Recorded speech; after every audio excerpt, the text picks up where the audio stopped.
Good, good morning, my dear students. How are you? On the last video, we had discussed about the spermatogenesis. Today, we will discuss on the oogenesis.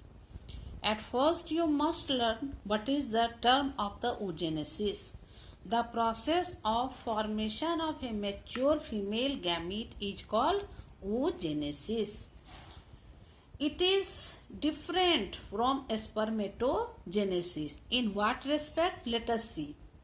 The oogenesis, it is a process which is initiated during the embryonic development stage. Means when the female child is inside the mother's womb, at that time this process starts. When a couple of million gamete mother cell, that is known as the oogonia, this oogonia, it is formed within each fetal ovary. No more oogonia mother cells, means oogonia are formed within each fetal ovary. No more oogonia are formed and added after birth. The female child, when she is 25 weeks old only, at that time all the oogonial cells are formed.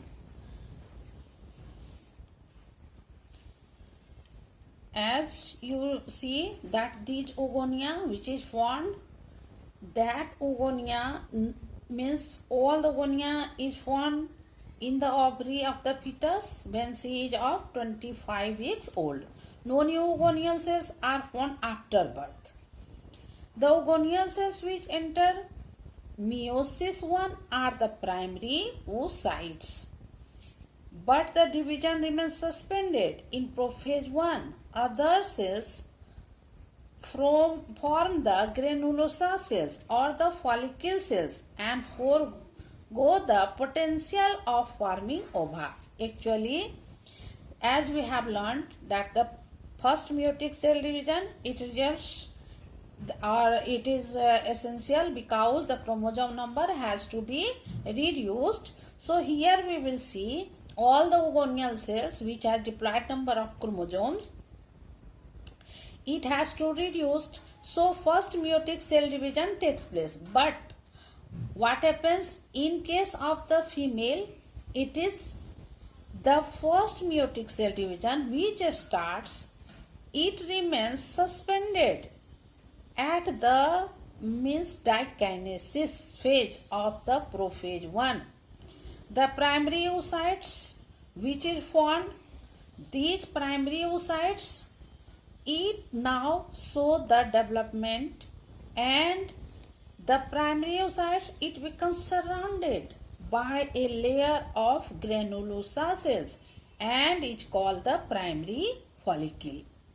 A large number of these follicles degenerate before puberty, and only 60,000 to 80,000 are left in the ovary. The primary follicles become surrounded by more granulosa cells and a thicker layer. At this stage, they are known as the secondary follicles. As development continues, a cavity develops in the secondary follicles around the primary oocytes called antrum. Very important term for your examination. What is antrum? And this antrum, it is filled with a fluid called liquor folliculi. Simultaneously, the thicker layer becomes organized into an outer theca externa, and at this stage the structure is called tertiary follicle. As the tertiary follicles continues its development, the primary oocytes, now it will complete its first meiotic cell division, and it forms, this means it forms a large sized the cell which is known as the secondary oocytes, and a secondary oocytes and a tiny first polar body. The secondary oocytes, it is bigger in size due to the bulk of nutrient rich cytoplasm. The tertiary follicles become changed into a mature follicle called Graafian follicle. The secondary oocytes start its second meiotic division, but it is suspended in metaphase 2. Again, it is suspended at the metaphase 2, and until a sperm enters it, it will remain suspended. When the sperm enters, it completes its second meiotic cell division, and then there is a formation of the ovum and the second polar body. So this is overall about the oogenesis process.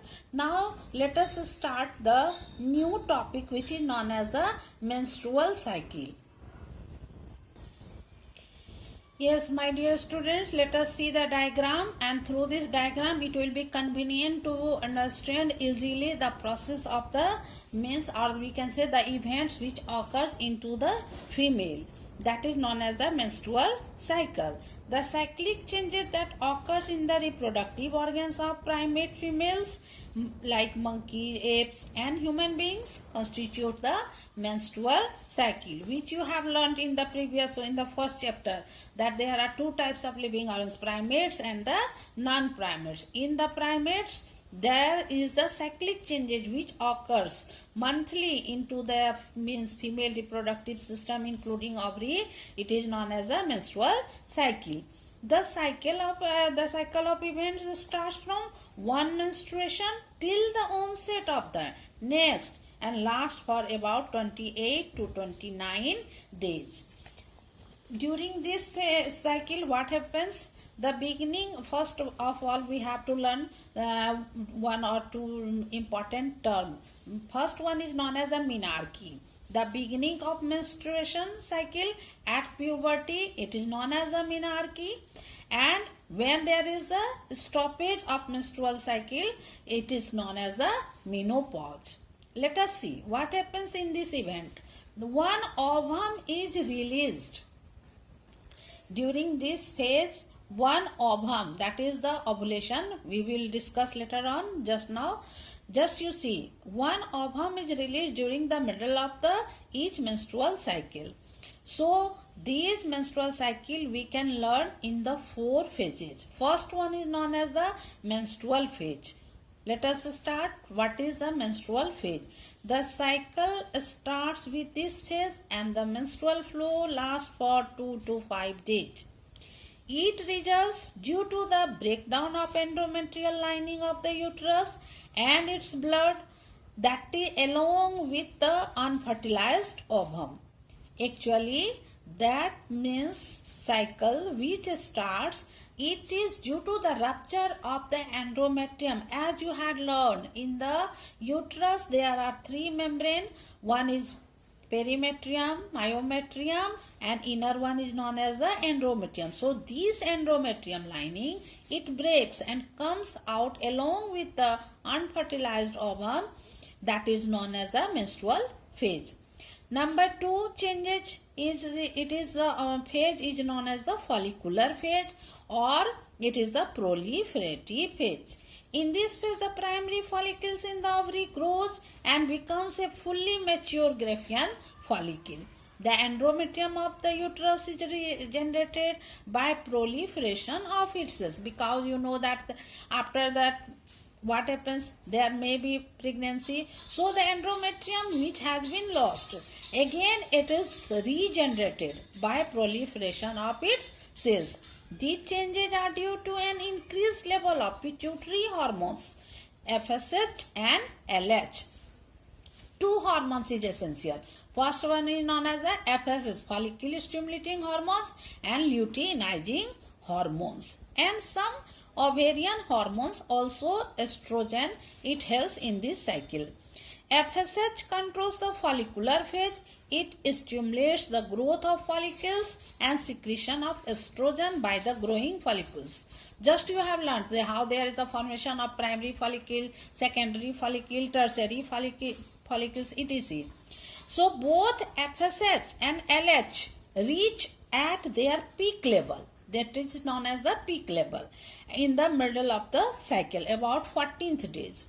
When we will count the menstrual cycle, 28 to 29 days. So at the 14th days, middle of the peak, means this one, it shows that there is the high rate of the FSH and LH hormones. Third one is known as the ovulatory phase. The peak level of LH, which is also known as the LH surge. It is known as LH surge. It induces the rupture of the mature Graafian follicle and thereby the release of ovum. As you have learned just now, that how there is the mature Graafian follicles, it rupture and thus it releases the ovum. This process is known as ovulation. That term is also very important for you. Now, luteal phase or the secretory phase. Here what happens, during this phase the ruptured follicles are transformed into corpus luteum. That one is known as the corpus luteum. There is the formation of the corpus luteum, and this corpus luteum, it secretes large quantities of the progesterone hormone. As you know that the progesterone hormone is known as the pregnancy hormone. So the progesterone hormone is released by the corpus luteum. The endometrium thickens further and their glands secrete a fluid into the uterus.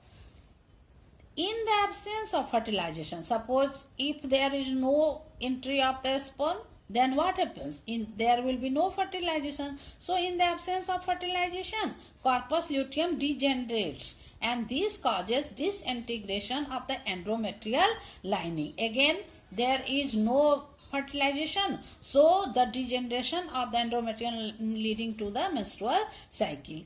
So this menstrual cycle, which it lasts, it may go into the age of about 45 to 50 years into the female, which is commonly known as the menopause. So my dear students, I think you must have learned about and you must have understand about the ovulation. First is known as the process of oogenesis, and this is the events which takes place into the menstrual cycle. That's all. We will meet into the next video. Till then, thank you.